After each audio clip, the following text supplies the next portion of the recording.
Assalamualaikum warahmatullahi taala wabarakatuh. Okey, hari ini kita akan sambung lagi matematik tingkatan 1 bab 5 ungkapan algebra. Okey, ini sambungan nota untuk kelas hari Ahad. Okey, kamu dah tahu perbezaan antara sebutan algebra dan ungkapan algebra. Okey, betul tak? Siapa yang tak ingat? Kamu kena rujuk balik video kelas hari Ahad.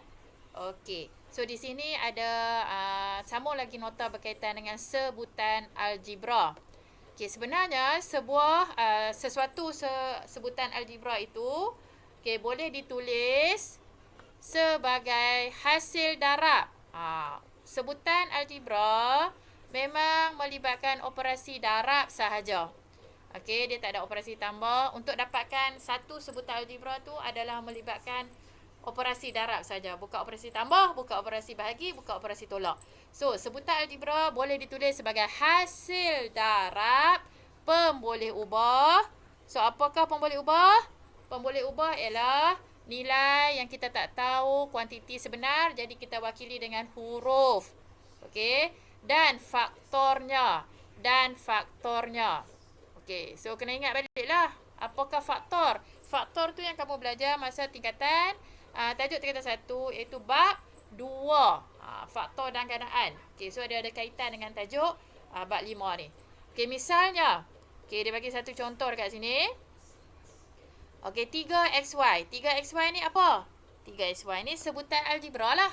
Iaitu dia ada nombor, iaitu nombor 3, dan dia ada pemboleh ubah, iaitu pemboleh ubah dia ialah x dan y. So sebenarnya untuk mendapatkan sebutan algebra 3xy ni ialah hasil darab ke semua item di dalam sebutan algebra tersebut. So kalau kita nak tulis sebenarnya ia adalah hasil darab. So kita akan tulis 3 darab x darab y. Ini sebenarnya asal dia. So apabila kita darab 3 iaitu nombor dengan pemboleh ubah x dan y, hasilnya dapatlah 3xy.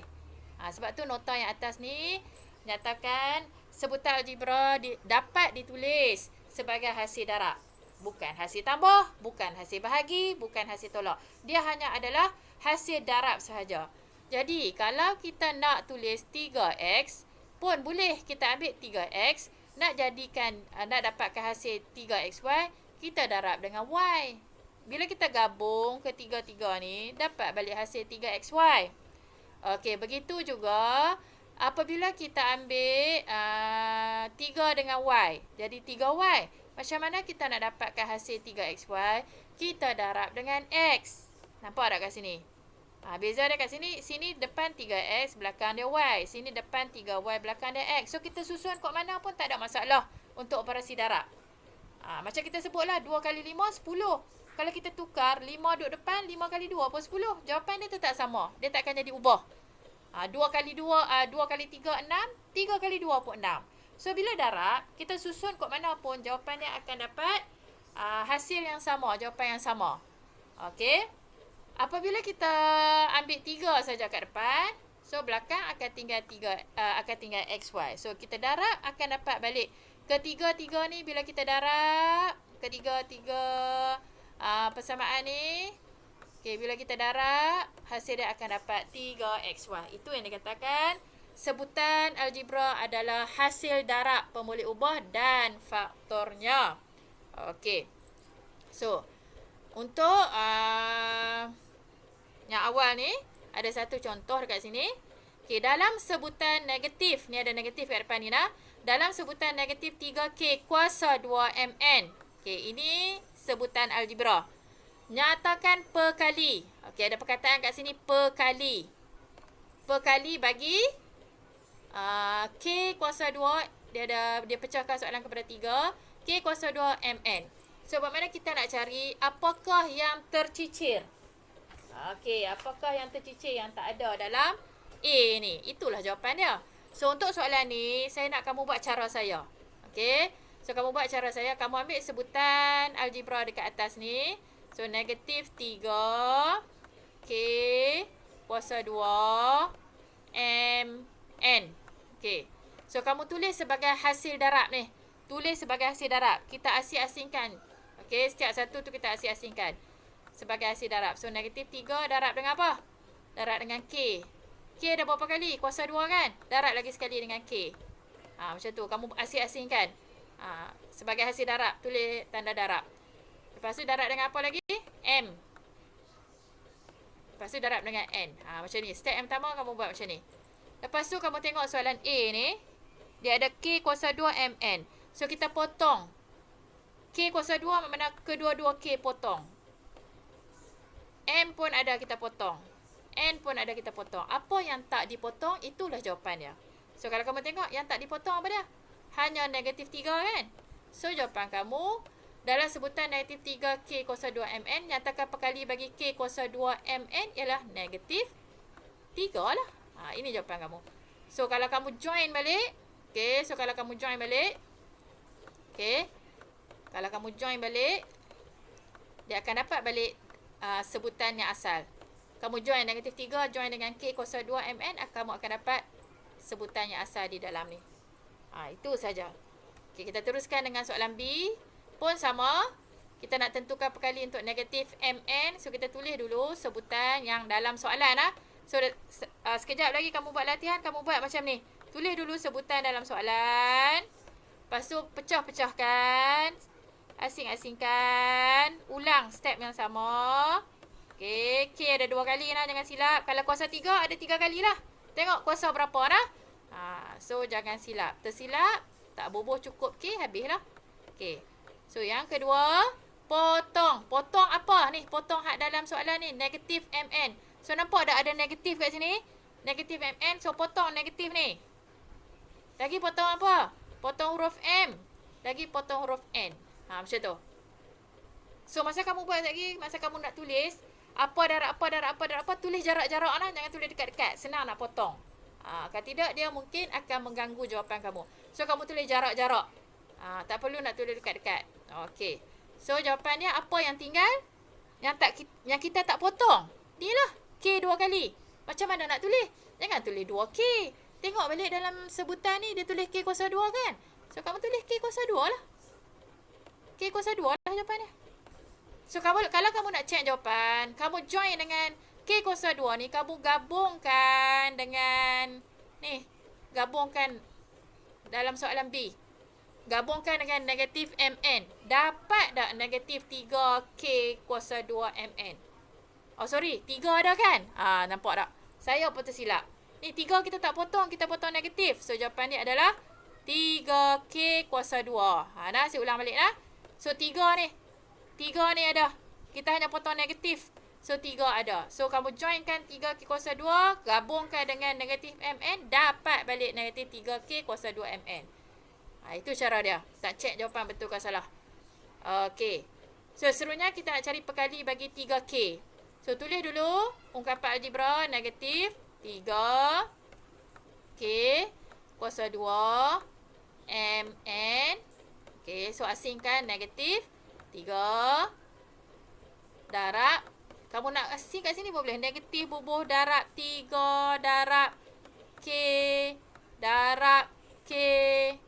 Okay, darab lagi dengan M. Darab dengan N. Okay. Okay. So, kita potong apa? Kita nak potong apa? Kita nak potong 3. Okay, nampak ni? Dalam ni kita nak potong 3. Lagi kita nak potong apa? K. Kita potong K satu saja nah. Apa yang kita tak potong? Iaitu tanda negatif. Okay, letak negatif. Huruf K ada 1. Letak K. Belakang ni ada M dengan N. So, kita letak M, N. Okey, masa tulis jawapan, tulis rapat-rapat lah nah. Masa jawapan akhir kamu tu, kalau ada beberapa, ada nombor, ada tanda negatif, ada huruf, kamu tulis rapat-rapat. Jangan tulis jarak-jarak. So, cara nak cek jawapan, kamu gabungkan negatif KMN ni gabungkan dengan 3K. Dapat tak negatif 3K kuasa 2MN? Itu saja cara kamu nak semak jawapan. Okey, so kita dah habis dah standard 5.1.3 nah. Yang tadi tu, yang awal tu adalah sambungan standard pembelajaran 5.1.3. So, hari ni kita nak masuk satu lagi standard pembelajaran iaitu 5.1.4. Okey. So di sini kita nak mengenal pasti pula. Okey, ada istilah yang baru iaitu sebutan serupa. Okey, tadi istilah yang kamu baru jumpa ialah pekali. Okey, so macam mana saya tunjuk tadi nak cari pekali, ikut step saya untuk buat latihan. Okey, guna step saya. Okey. So sekarang kita nak mengenal pasti pula sebutan serupa dan sebutan tidak serupa. Daripada perkataan kita tahu dah serupa dengan tidak serupa. So saya nak kamu buka buku teks muka surat 111. Okey. So kat situ ada berkaitan dengan sebutan serupa dan sebutan tak serupa. Okey, yang pertama kita nak faham maksud sebutan serupa dan sebutan tidak serupa. Okey. So apakah sebutan serupa? Sebutan serupa ialah pasangan. So bila kita nak check sesuatu sebutan tu serupa atau tidak serupa, mesti lebih daripada satu. Sekurang-kurangnya mesti ada dua baru kita tahu kedua-dua tu serupa atau tidak serupa.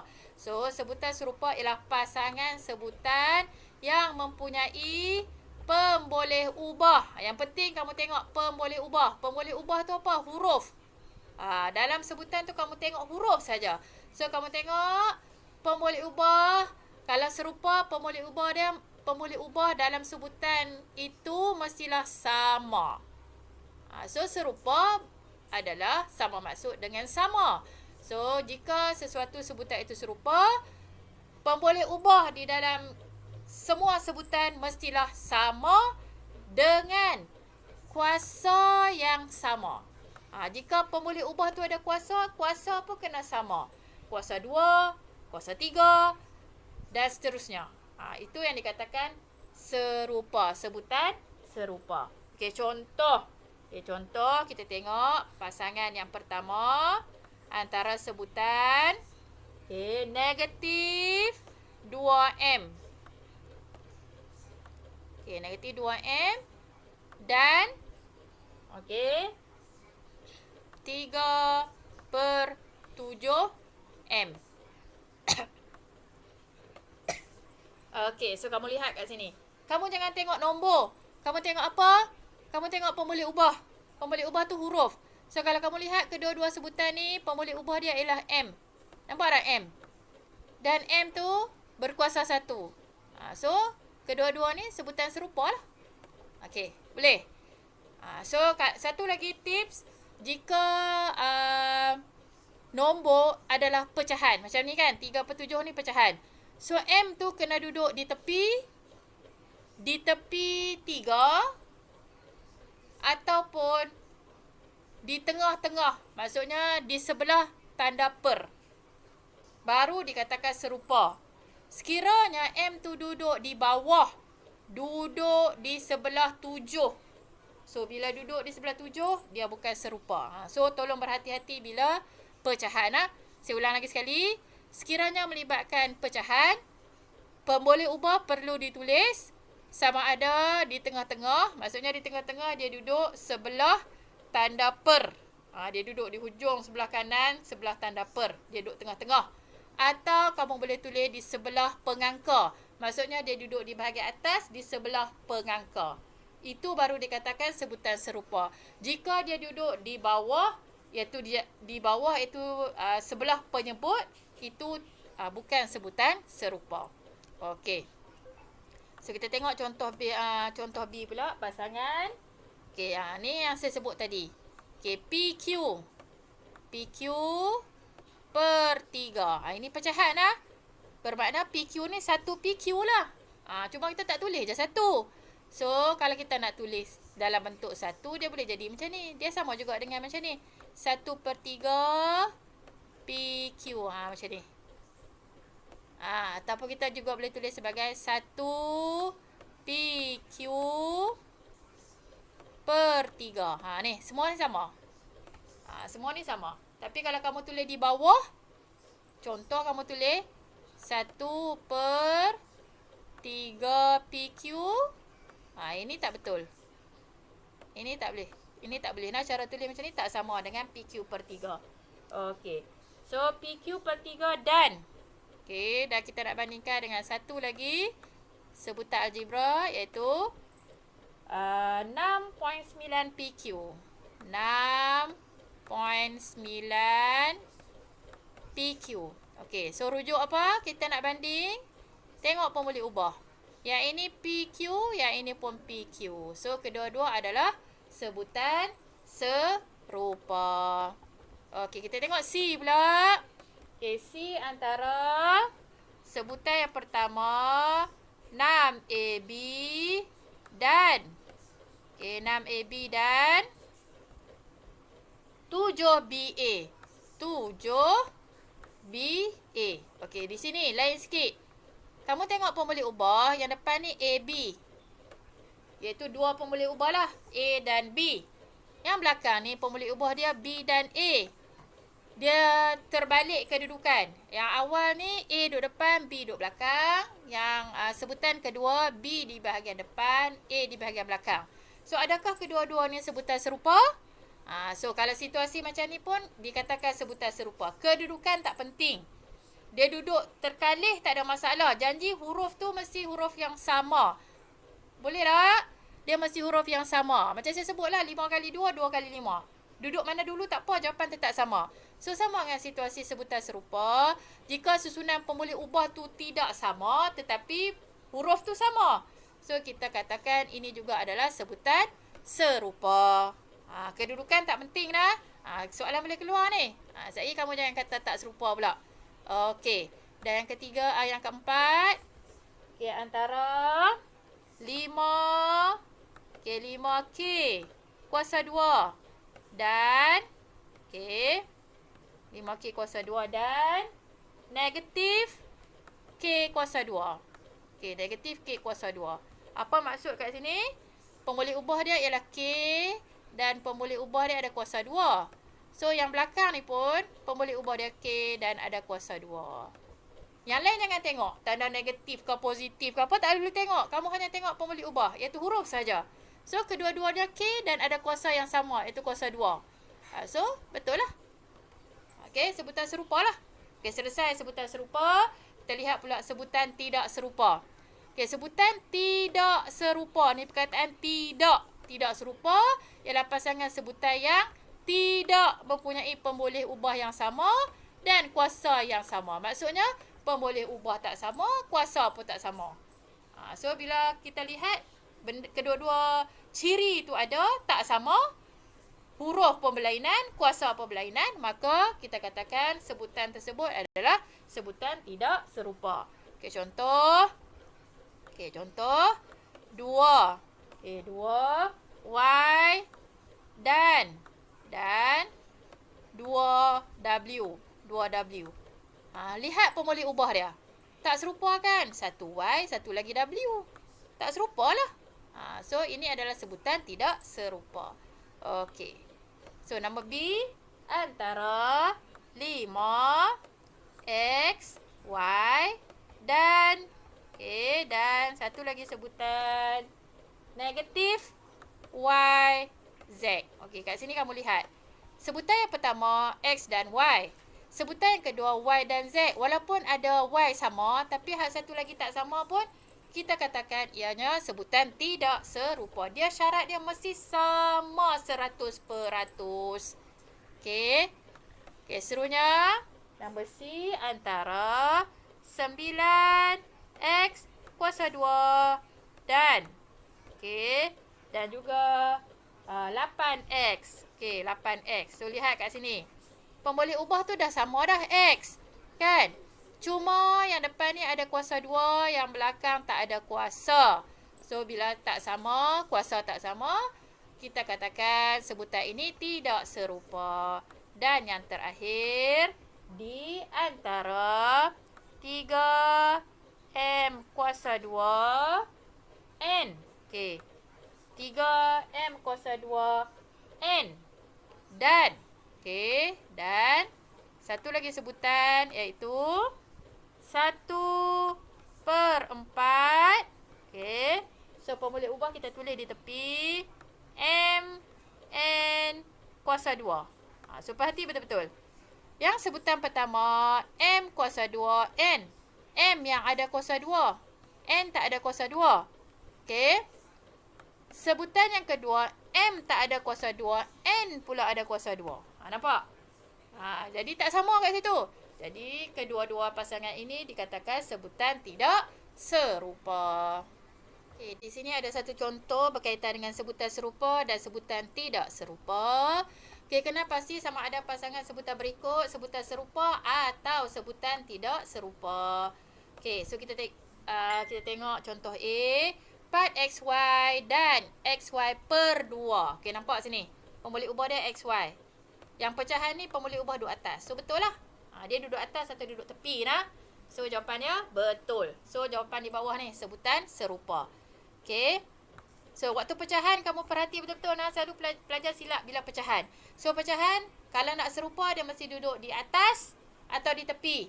Dia tak boleh duduk di bawah. Jika dia duduk di bawah, dia jadi tidak serupa. Tolong lah. Tolong perhati betul-betul. So, kalaulah soalan ni dia bagi macam ni. Part XY dengan 1/2 XY. Saya kamu kata serupa. Ni sebenarnya tak serupa ni. Tak serupa sebab dia duduk di bawah. Nampak dia duduk di bawah? Dia duduk di bawah per ni. So, bila dia duduk di bawah, dia tidak serupa. So, ada soalan pernah keluar macam ni dalam periksa. So, tolong berhati-hati. Okey, yang seterusnya nombor B. 12 PQ. Okey, sebutan yang pertama, pemboleh ubah dia PQ. Sebutan kedua, pemboleh ubah dia PR. So, P ada kedua-dua tetapi satu ada Q, satu ada R. So, jawapannya sebutan tidak serupa. Okey, nombor C. Nombor C, sebutan dia yang pertama 3 ABC. Yang kedua 0.5 BCA. So, yang ni ABC, yang ni BCA. Susunan je tak sama. Tapi pemboleh ubah dia semua sama. A, yang ni ada A, yang ni ada A. Yang ni B, yang ni pun ada B. Yang ni ada C, yang ni pun ada C. So, ini adalah sebutan serupa. Dan yang terakhir, nombor D. Negatif 7H dan juga 6H kuasa 2. Yang ini H, yang ni pun H tetapi ada kuasa 2. So, bila ada kuasa, satu tak ada kuasa, satu ada kuasa. Jadi, ini adalah sebutan tidak serupa. Okey, mudah saja kan? Cuma, pelajar kena perhati betul-betul dari segi kuasa, dalam bentuk pecahan, dalam bentuk susunan. Susunan tak penting. Susunan tidak sama, bukan masalah. Okey? So, perhati betul-betul sekejap lagi buat latihan dah. Okey, kita dah selesai standard kandungan 5.1. So, untuk kelas hari ini saya sambung sedikit lagi iaitu standard kandungan 5.2. Kita dah nak masuk operasi untuk ungkapan algebra iaitu dia ada operasi tambah, tolak, darab dan bahagilah. So, untuk hari ini standard pembelajaran 5.2.1 kita nak lihat operasi menambah dan menolak dua atau lebih ungkapan algebra. Okey, buka buku teks, buka surat 113. Okey. So, langkah. Ini penting untuk melaksanakan operasi tambah atau tolak atau tambah dan tolak. Dia boleh ada gabungan. Tambah saja, dia juga boleh jadi tolak saja, dia boleh jadi tambah dan tolak. So, untuk operasi menambah dan menolak dua atau lebih ungkapan algebra, langkah yang pertama, kumpulkan sebutan serupa. Kita dah belajar dah sebutan serupa tu apa dia tadi, apa maksud dia, contoh pun dah ada. So, kita kumpulkan dulu sebutan serupa. Itu langkah yang pertama. Dah kumpul sebutan serupa, barulah kita ke step yang kedua iaitu lakukanlah operasi tambah ataupun tolak sebutan serupa itu. Sebab sebutan serupa sahaja yang kita boleh tambah atau tolak. Jika sebutan tu tak serupa, kita tak boleh laksanakan operasi tambah atau tolak. Sebab itulah kita kena susun atau kumpul dahulu sebutan yang serupa duduk berdekatan. Duduk dalam satu kumpulan. Okey. So, tip dia. Okay, ada dua tip dekat sini. Ini penting dah. Memang kamu kena hafal ni. Okey, untuk tajuk ni. So, tip yang pertama. Jika ada tanda tambah, apabila tanda tambah di depan tanda kurung digugurkan. Sebab untuk soalan ni kita kena gugurkan tanda kurung. Maksudnya kita buang tanda kurung. So, jika ada tanda tambah di antara dua tanda kurung atau tiga tanda kurung. So, bila kita gugurkan tanda tu, okay, tanda bagi setiap sebutan dalam tanda kurung tidak berubah. Hafal macam ni dah. Tambah, tidak berubah. Operasi tambah tidak berubah. Hafal macam tu. Tetapi, yang ni yang penting. Pelajar selalu silap untuk yang operasi tolak. Nah, tolonglah ingat.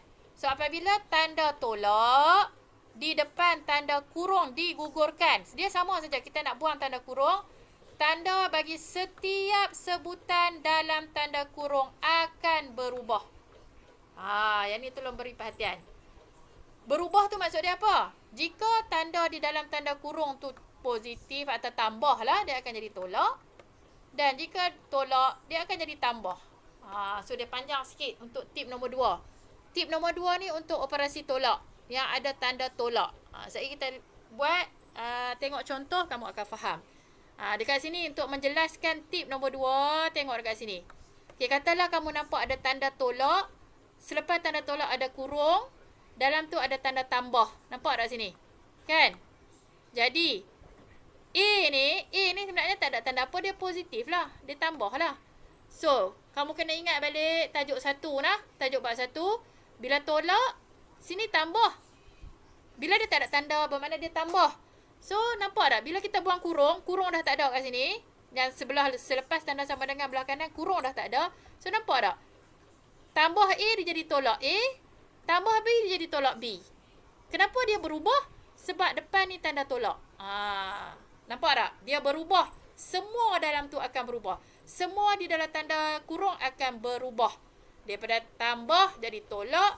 Daripada tolak jadi tambah. Perhati betul-betul. Ni dalam kotak kuning ni, kamu perhati betul-betul. Kamu faham betul-betul. Sekejap lagi buat latihan rujuk balik kotak kuning ni. Okey, yang kedua. Situasi kedua, tanda tolak juga. Dalam kurungan ada A tolak B. So, kita nak buang kurungan. Kita nak gugurkan kurungan. So, di sini A ni bermakna tambah. So, dia jadi tolak. Sini tolak B. Dia akan jadi tambah B. Nampak? Dia dah berubah. Okey, situasi ketiga pun sama. Depan ni ada tolak. Selepas tolak ada tanda kurung. Dalam tanda kurung tu ada negatif A. Ataupun tolak A tambah B. So, bila kita buang, kita gugurkan tanda kurung. Dalam tanda kurung, A tadi tolak. Okey. Dalam A tadi tolak. So, dia jadi tambah lah. Dia jadi tambah. Tambah B, dia jadi tolak B. Nampak tak? So, bila kita buang kurung, dia akan jadi tambah A tolak B. Tambah A tolak B. Begitu juga yang nombor 4. Tolak di depan kurung. Di dalam kurung, tolak A tolak B. Selepas kita gugurkan kurung, akan jadi tambah A tambah B. So, kamu lihat. Ni, di sini kita katakan di sini adalah sebelah kiri. Okey. Ini kiri. Sorry. Okey, ini kiri. Okey, sama dengan duduk di tengah. Okey, ini adalah kanan. So, perhatikan perbezaan belah kiri dan belah kanan. Sebelah kiri ada kurung, tanda kurung. Sebelah kanan tak ada tanda kurung. Sebelah kiri tanda apa? Sebelah kanan, bila kita buang tanda kurung, dia akan tukar tanda. So, tolong hafal. Okey, kita teruskan dengan contoh untuk operasi tambah dan tolak. Okey, so nanti bila kamu buat latihan, kalau kamu tak tahu cara nak selesaikan soalan macam ni, kamu rujuk nota tadi nah, yang ada dekat ruangan tips tadi tu. Okey. So, kita lihat contoh A. So, ada dua ungkapan algebra. Ungkapan yang pertama, 3x tambah 5y. Okey. Ungkapan yang kedua ialah 8x tolak y tolak 9. So, antara kedua-dua ungkapan ni ada operasi tambah. Nampak tak kat situ? So, bila operasi tambah, nota saya tadi dah bagi tahu, semua tanda, selepas kita gugurkan tanda kurung, tanda tidak berubah. Jangan ubah apa-apa.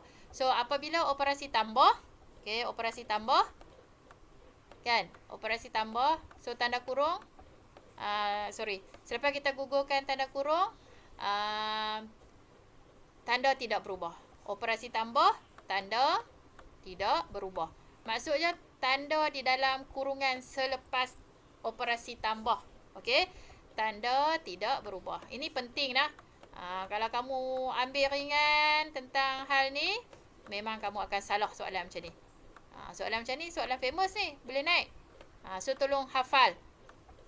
Operasi tambah, tanda tidak berubah. Okey, kita lihat step. Okey, langkah pertama, tulis dulu soalan. Langkah yang kedua, kita nak gugur tanda kurung. So, masa gugur tanda kurung ni, kamu kena tahu dah tanda tu nak berubah atau tidak berubah. So, bila operasi tambah, jangan ubah tanda. So, turun saja. So, kita buang kurungan yang pertama, 3x, turunkan, tambah. Yang ni memang tak ubah. Okey, yang ni. Tambah 8x. Bila kita gugur tanda kurungan, dia akan jadi tambah 8x. Ni turun saja. Tolak y, tolak 9. Itu yang dikatakan tanda tidak berubah. Turunkan sahaja, nah. Okey, step yang seterusnya, kumpulkan sebutan serupa. Ingat balik tadi. Nota sebutan serupa apa dia? Pemboleh ubah yang sama. So, kita kumpulkan dalam satu kumpulan. Kita duduk sebelah menyebelah. So, 3x ni kita jadikan dia kepala untuk soalan ni. Jangan ubah. So, kamu lihat dekat sini. Ada tak lagi yang sama dengan x? Ada tak sebutan serupa yang sama dengan 3x? Maksudnya, pemboleh ubah dia x. So, dekat sini nampak 8 kan? 8x kan? So, ambil bersama dengan tanda dia sekali. So, tanda tambah di depan 8x tu adalah milik 8x. So, bawa main sini. So, nampak dia duduk dalam satu kumpulan. Okey. Tengok lagi ada tak yang ada pemboleh ubah X? Dah tak ada. So, ini adalah kumpulan yang pertama selepas kita kumpulkan sebutan serupa. Okey, kita patah balik. Seterusnya, sebutan yang seterusnya tambah 5Y. Okey, cari dalam ni. Cari dalam ni. Dekat sini ada tak yang sama dengan 5Y? Maksudnya pemboleh ubah Y. So, sini kan negatif, tolak Y. So, bawa pergi sebelah tambah 5Y tadi. Nampak kat sini. Dia akan jadi tolak Y. Tolak Y. So, ada lagi tak sebutan serupa dengan 5Y dan Y? Dah tak ada. So, ini adalah grup yang kedua. Tanda tambah kat depan 5Y tu milik dia. So, bubur dalam kurungan. Kita letak dalam kotak. Supaya kamu tahu. Nanti nak selesai yang dalam kotak. Dan seterusnya, tolak 9. Ada lagi tak? Nombor saja. Tak ada kan? So, tolak 9 ni dia akan jadi satu grup dia sahaja. Okey, so ada 3 grup lah. Grup yang pertama, sebutan yang serupa iaitu pemboleh ubah X. Grup yang kedua, sebutan serupa pemboleh ubah Y. Dan grup yang ketiga ialah nombor sahaja. Okey. So, bila dah dapat macam ni, barulah kita buat operasi yang terlibat. So, kita lihat grup yang pertama, operasi yang terlibat ialah tambah. So, kamu kena sediakan kertas conteng. Bila nak laksanakan operasi, kamu tulis di kertas conteng. So, cara dia, kamu keluarkan nombor saja. So, 3x tu kita keluarkan 3. 8 tu kita keluarkan tambah 8. Ambil tanda 8 kat depan dia. Tengok, kalau tambah, kita keluarkan tambah 8. Kalau tolak, kita keluarkan tolak 8. So, carilah hasil dia. 3 tambah 8 berapa? 11. 11 apa? 11x. Masukkan dalam ni. Step yang akhir ni, 11x. Okey. Lepas tu kita pergi pula grup kedua. Kumpulan kedua, keluarkan nombor saja di kertas conteng. So, tambah 5 kan? Atau positif 5. So, keluarkan 5 sajalah. 5. Lepas tu ada tanda tolak kan? Tolak. Tolak dengan berapa? Tolak dengan Y. Y tu berapa? Tak ada nombor. Bila tak ada nombor, bermakna Y tu ialah 1. So, 5 tolak 1. So, jawapan dia 4. So, 4 apa? 4Y. Masuk dalam ni. So, 4Y. 4Y tu positif lah. Positif 4Y. Okey. So, yang ini kamu keluarkan kat mana? Kira kat mana ni? Yang ni kira dalam kertas conteng. Keluarkan nombor. Pemboleh ubah tak payah keluar. Keluarkan nombor saja. Nombor dan tandanya. Nombor dan tandanya. Okey. Dan yang belakang ni sambung sajalah. Dia tak ada apa-apa. Dia satu saja negatif. Tolak 9. So, sambung belakang ni. Tolak 9. So, inilah jawapan akhir kamu. 11x tambah 4y tolak 9. Okay, so perhati step tu betul-betul lah. Sebab sekali kamu nak buat latihan. Tolong jangan silap tanda. Letak tanda silap, habis. Tak dapat jawapan. Okay, yang ni yang penting lah untuk soalan B untuk operasi yang ada operasi tolak. So, di sini ada berapa kurungan? Ada 3. Bermakna ini ungkapan yang pertama. 12 mn tolak 4p. Ini kurungan yang kedua. Ungkapan yang kedua. 6 tambah 7p. Ini ungkapan yang ketiga. Iaitu 10 mn tambah p tolak 2. So, kamu lihat di antara kurungan 1 dengan kurungan 2 ada operasi tambah. Jadi, bila kamu gugurkan kurungan, tanda jangan ubah. Di sini. Ini adalah antara kurungan kedua dengan kurungan ketiga ada operasi tolak. So, bila operasi tolak, okey, rujuk balik nota, operasi tolak, tanda berubah. So, nak berubah jadi apa? So, lihat nota tadi. Lihat nota dalam kotak kuning tadi tu. So, tanda akan berubah. Dia dua saja perubahan tu. Apabila tolak, tukar jadi tambah. Apabila tambah, tukar jadi tolak. Dua sahaja perubahan. Okey. So, kita lihat step yang pertama, kita salin soalan. Step yang kedua, kita gugur tanda kurung. Ni step yang kedua, kita nak gugur tanda kurung. So, yang pertama turun saja. Okey, yang ni pun turun, tolak. Yang ni pun turun. Okey. Yang ni turun tanda tambah. Kita gugurkan kurungan yang kedua, turunkan 6. Turunkan tambah, jangan ubah sebab ini adalah operasi tambah. Turunkan 7P. Okey. So, dekat sini, perhati betul-betul nah. So, tolak. Sini sebenarnya tambah ni. Tambah 10, dia tak ada tanda apa-apa. Tambah kan. So, jadi tolak. Dalam kurungan ni tambah 10 mn. So, bila kita gugurkan kurungan, dia akan jadi tolak 10 mn. Boleh? Kamu nampak macam tak berubah. Sebenarnya dia berubah. Sebenarnya 10 mn tu ialah positif 10 mn. Ataupun tambah 10 mn. Sebab dia tak ada tanda apa-apa kat depan ni. Sebenarnya dia ada tanda positif. Macam kita belajar bab 1.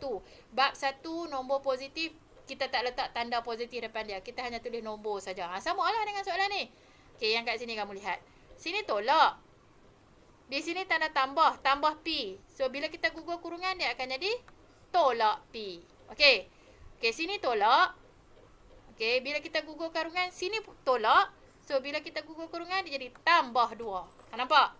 So, tolonglah perhati betul-betul. Silap satu tanda, habis jawapan kamu akan salah. Okey, step yang seterusnya kita nak kumpul sebutan serupa. So, yang depan ni kekalkan 12 mn. Okey, cek kat belakang ni ada tak yang serupa dengan 12 mn? Ada kan? Tolak 10 mn. Okey, bawa pergi tepi ni. Ada lagi tak mn? Tak ada. So, ini adalah kumpulan yang pertama. Letak dalam kotak. Okey, seterusnya kita tulis tolak 4P. Cek ada tak yang sebutan serupa dengan tolak 4P? Ada kan yang ni? Kita ambil yang ni dulu. Ikut susunan dah. So, turun. Negatif 4P, tolak 4P tambah 7P. Masa susun, jangan ubah dah tanda dah. Tanda ubah sekali saja. Ni sekali kamu susun, kamu ubah tanda pula. Susun, jangan ubah tanda. Nah, waktu buang kurung saja ubah tanda. Cek lagi, ada tak sebutan yang serupa? Yang ada pun boleh ubah P. Okey, ada lagi kat belakang ni satu. Bawa mai sini. Tolak P. Okey, dapat? Ada lagi tak? Dah tak ada. Okey, letak dalam tanda kotak. Kita letak dalam kotak. Kamu bubuh sendiri kotak. Nah, dalam soalan lagi, buat latihan bubuh sendiri kotak. Okey, lepas tu tak ada apa dah. Kita ambil lah nombor. Belakang kita letak nombor tambah 6. Dan satu lagi nombor tambah 2. So, ada 3 kumpulan sebutan serupa. Okey, so step yang seterusnya, keluarkan nombor, tulis di kertas conteng. Okey, kumpulan sebutan serupa yang pertama, kita keluarkan nombor 12, tolak 10. 12 tolak 10 berapa? 2. 2 apa? MN. Okey, masuk dalam ni 2 mn. Okey, boleh? Okey, keluarkan pula nombor dan tanda dalam kurungan kedua. Yang ni memang pelajar akan selalu buat silap. So, tolong dengar betul-betul. Saya kata keluarkan nombor dan tanda. Nombor dan tanda. So, untuk kumpulan kedua, kita keluarkan nombor dan tanda. Yang pertama ialah tolak 4. Nampak? Nombor dan tanda. Yang kedua, tanda tambah 7. Yang ketiga, tanda tolak. Tolak P berapa tolak? Tolak 1. Sama macam tadi. Ada pun boleh ubah saja, tak ada nombor, bermakna 1. So, bila kamu nak kira, kamu kena letak 1. Okey, so step yang seterusnya, selesaikan yang ni. Selesaikan yang ni. So, kena ingat balik lah. Tajuk bab 1. Tolak 4, negatif 4 tambah 7. Kalau saya ajar, saya akan kata, kamu rujuk balik video saya. Okay, video saya. Bab 1 nah. Okay. Negatif tu hutang. Hutang 4, positif tu bayar. Dia hutang RM4, dia bayar RM7. Ada lagi hutang dia, dah tak ada kan? Dia bayar lebih lagi RM3. So, jawapan kamu akan jadi positif 3. So, tulis 3 lah. Nampak? Kat sini ni tengok balik. Check balik nota. Check balik video saya. Harap kamu tak buang lagi lah. Nah? Okey, lepas tu tolak 1. So, 3 tolak 1. Dapatlah jawapan 2. 2 tu positif lah. 3 tolak 1 biasalah. Nombor besar tolak nombor kecil positif. So, 2 apa? 2P. Sebab tu masuk dalam ni jadi tambah 2P.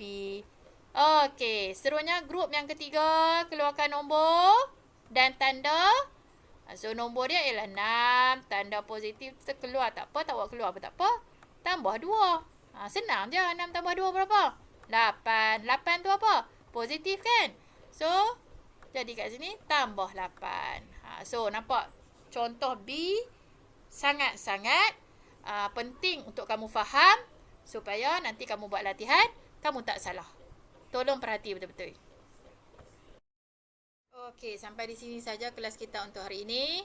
Untuk mengukuhkan kefahaman kamu berkaitan dengan apa yang kita belajar, saya nak kamu buat latih diri 5.1D. Okey, muka surat 111, buat nombor 2 sahaja.